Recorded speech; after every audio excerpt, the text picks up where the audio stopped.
નમસ્કાર મિત્રો, સ્વાગત છે આપણી યુટ્યુબ ચેનલની અંદર। તો આજે આપણે દેશ અને દુનિયાના અને તાજા અને મહત્વ સમાચારની વાત કરવાના છીએ, તો વિડીયોને અંત સુધી જોવા વિનંતી। સૌપ્રથમ સમાચારની વાત કરીએ કે સાવધાન સાવધાન વાવાઝોડાનો ખતરો।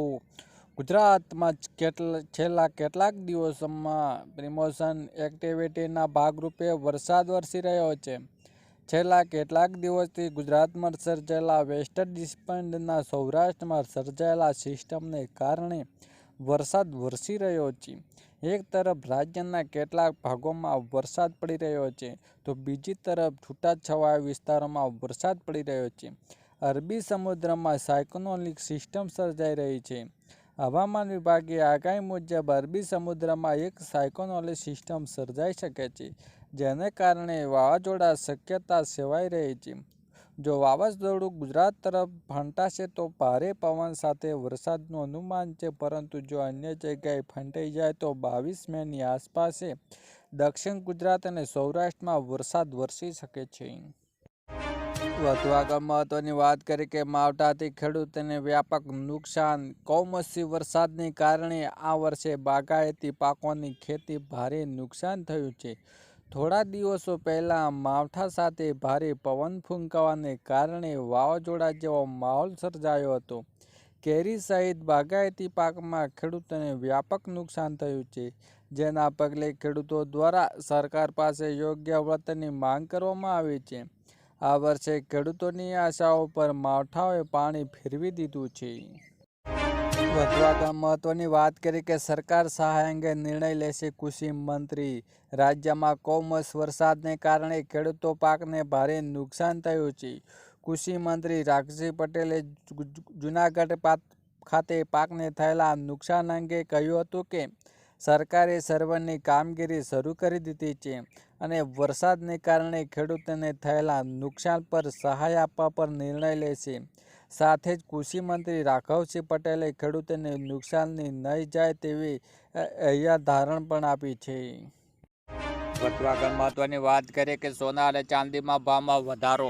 આજે સોના અને ચાંદીમાં ભાવમાં વધારો થયો છે। 24 કેરેટ સોનું 1268 રૂપિયા વધીને 54,344 રૂપિયા પ્રતિ 10 ગ્રામે પહોંચી ગયું છે, જ્યારે 22 કેરેટ સોનું ઘટીને 86,419 રૂપિયા પ્રતિ 10 ગ્રામે આવી ગયું છે। અહીં ચાંદી આજે 1,994 રૂપિયા મોંઘી થઈ છે અને વાત કરીએ કે 96,820 રૂપિયા પ્રતિ કિલો પર પહોંચી ગયું છે।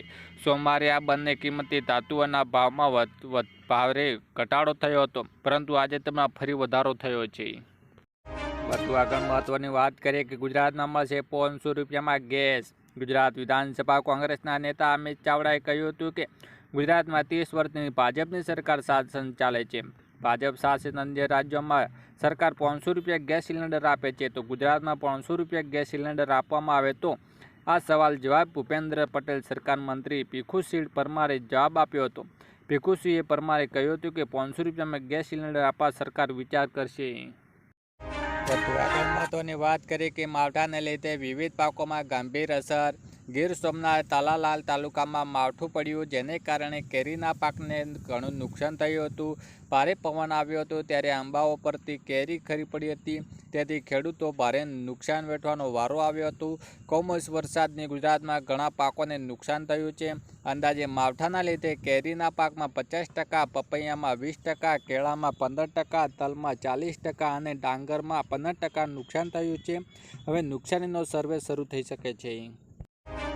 વધુ આગળ મહત્વની વાત કરીએ કે લાડલી બહેન યોજનામાં ફેરફાર કરતી મહારાષ્ટ્ર સરકાર।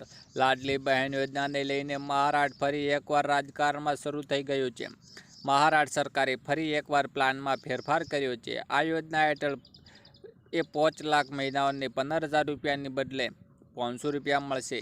સરકારી નિયમ અનુસાર 1500 રૂપિયા માત્ર એવા લાભાર્થીઓને જ આપવામાં આવશે કે જેમને અન્ય કોઈ યોજનાનો લાભ નથી મળી રહ્યો। આ ફેરફાર બાદ જે મહિલા અને ખેડૂતોને નમો કિસાન સન્માન નિધિના લાભમાં મળી રહ્યો છે, તેમને હવે લાડલી બહેન યોજના હેઠળ માત્ર 500 રૂપિયા મળશે। હકીકતમાં નમો કિસાન સન્માન યોજના હેઠળ રાજ્યમાં 6,000 રૂપિયા અને કેન્દ્ર સરકારે 6,000 રૂપિયા આપે છે। આમ કુલ વાર્ષિક 12,000 રૂપિયા, જ્યારે લાડલી બહેન યોજનામાં 18,000 રૂપિયા આપવામાં આવે છે। તેમની કિસાન સન્માન નિધિ યોજનાને લાભ લેનાર વહાલા બહેનોને વાર્ષિક માત્ર 6,000 રૂપિયા તફાવત તરીકે દર મહિને 500 રૂપિયા મળશે। વાસ્તવમાં લાડલી બહેન યોજનામાં લાભાર્થીઓ માટે શરત છે કે અન્ય કોઈ સરકારી યોજનાનો લાભ મેળવી રહ્યા તો તેમને આ યોજનાનો લાભ મળી શકે તેમ નથી। વધુ આગળ મહત્વની વાત કરીએ, ખેડૂતોને 9,000 રૂપિયા ખાતામાં પીએમ કિસાન સન્માન નિધિ યોજના હેઠળ કરોડો ખેડૂતોને નાણાકીય સહાય આપવામાં આવે છે। આ યોજના હેઠળ પાત્ર ખેડૂતોને વાર્ષિક 6,000 રૂપિયાની સહાય પૂરી પાડવામાં આવે છે, જે 3 હપ્તા સુધી તેમના બેંક ખાતામાં મોકલવામાં આવે છે। અને રાજસ્થાનના ભાજપ સરકાર દ્વારા ખેડૂતો માટે મોટી જાહેરાત કરવામાં આવી છે। રાજસ્થાનના પીએમ કિસાન યોજના હેઠળ મળતી રકમમાં વધારો કરી દેવામાં આવ્યો છે। રાજસ્થાનના હવે આ યોજના હેઠળ ખેડૂતોને વાર્ષિક 9,000 રૂપિયા મળશે। તો શું ગુજરાતમાં 3,000 રૂપિયા મળવા જોઈએ કે નહીં? ગુજરાતમાં પણ ભાજપ સરકાર છે તો કેમ સહાય વધુ નથી? વધુ આગળ વાત કરીએ કે પેટ્રોલ ડીઝલ અંગે કંપનીઓની જાહેરાત। ભારત અને પાકિસ્તાન વચ્ચે તણાવને લઈને ઘણી જગ્યાએ ઈંધણ જેવી જરૂરી ચીજોની ખરીદી શરૂ કરી દીધી હતી। આ અંગે ભારતીય તેલ કંપનીઓને લોકો ખાતરી આપી રહી છે કે ભારત પેટ્રોલ ડીઝલની રસોઈ ગેસ એલપીજી પૂરતો સ્ટોક છે। હાલમાં ડરાવવાની ખરીદવાની કોઈ જરૂર નથી। Indian oil corporation, Bharat oil અને હિન્દુસ્તાન પેટ્રોલિયમને અલગ અલગ નિવેદનની માહિતી આપી છે। વધુ આગળ મહત્વની વાત કરીએ કે 20મો હપ્તો ખેડૂતોને મોટી ભેટ। પીએમ કિસાન યોજના હેઠળ અત્યાર સુધી કુલ 19 હપ્તા મોકલવામાં આવ્યા છે। હવે ખેડૂતોની યોજનામાં 20મો હપ્તોની રાહ જોઈ રહ્યા છે। કેન્દ્ર સરકાર તરફથી 19મો હપ્તો 24 ફેબ્રુઆરી 2025ના રોજ મોકલવામાં આવ્યો હતો। આ હિસાબે જોવામાં આવે તો 20મો હપ્તો જૂન મહિનાની મોકલવામાં આવી શકે છે। જો કે તમને જણાવી દઈએ કે સરકાર તરફથી હાલ આ બાબત અધિકૃત માહિતી આપવામાં આવી નથી, પરંતુ ટૂંક જ સમયમાં સરકાર આ માહિતી આપી શકે છે। વધુ આગળ વાત કરીએ કે બહેનો મળશે 12,000 રૂપિયાની સહાય। નમો શ્રી યોજનાની નક્કી કરેલા કેટેગરીની માહિતીઓને પ્રસૂતિ સહાય આપવામાં આવશે। ભારત સરકારે નક્કી કર્યા મુજબની SC, ST, BPL કાર્ડ ધારકોને આ કાર્ડ હોલ્ડર લાભાર્થી દિવ્યાંગતા ધરાવતા બહેનોને સહિતથી 11 કેટેગરીની બહેનોને સરકારી કે ખાનગી હોસ્પિટલમાં પ્રસૂતિ બદલ હાલ 6,000 રૂપિયાને બદલે 12,000 રૂપિયાની સહાય 3 તબક્કામાં આપવામાં આવશે।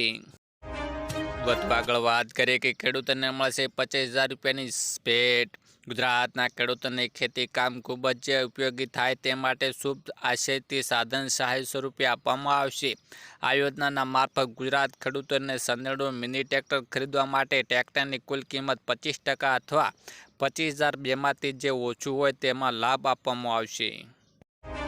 વધુ આગળ વાત કરીએ કે મુખ્યમંત્રીનો મોટો નિર્ણય। મુખ્યમંત્રી ભૂપેન્દ્ર પટેલે ગઈકાલે કહ્યું છે કે હવે ગુજરાતના નાગરિકોને કામ નહીં અટકે અને આ કામો કરાવવા માટે ગુજરાતની અંદર 32 સિટી સિવિલ સેન્ટર ઊભા કરવામાં આવ્યા છે।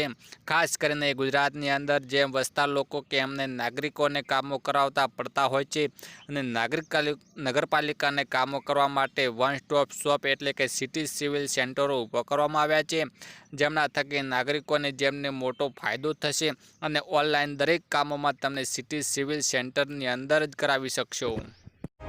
છેલ્લે મહત્વની વાત કરી કે આજના તાજા ખેડૂત સમાચાર। પાટણ માર્કેટ યાર્ડમાં આજે ચણા, ધાણા, જીરું અને તુવેર દાળ પાકની મબલખ આવક જોવા મળી રહી હતી। પાટણ માર્કેટ યાર્ડમાં ખેડૂતોને પૂરતો ભાવ મળતો હોવાથી આસપાસના ગામોના ખેડૂતો પર પોતાના પાકને વેચવા માટે પાટણ માર્કેટ યાર્ડમાં આવી રહ્યા છે। આ યાર્ડમાં કપાસની મબલખ આવક જોવા મળી રહી છે। આ યાર્ડમાં હાલ ખેડૂતોને કપાસનો સારો ભાવ પણ મળી રહ્યો છે। આ યાર્ડમાં આજે 2150 ક્વિન્ટલ કપાસની આવક થઈ છે। ખેડૂતોને એક મણનો કપાસના ભાવમાં 1312 થી 1496 સુધી ભાવ મળ્યો હતો।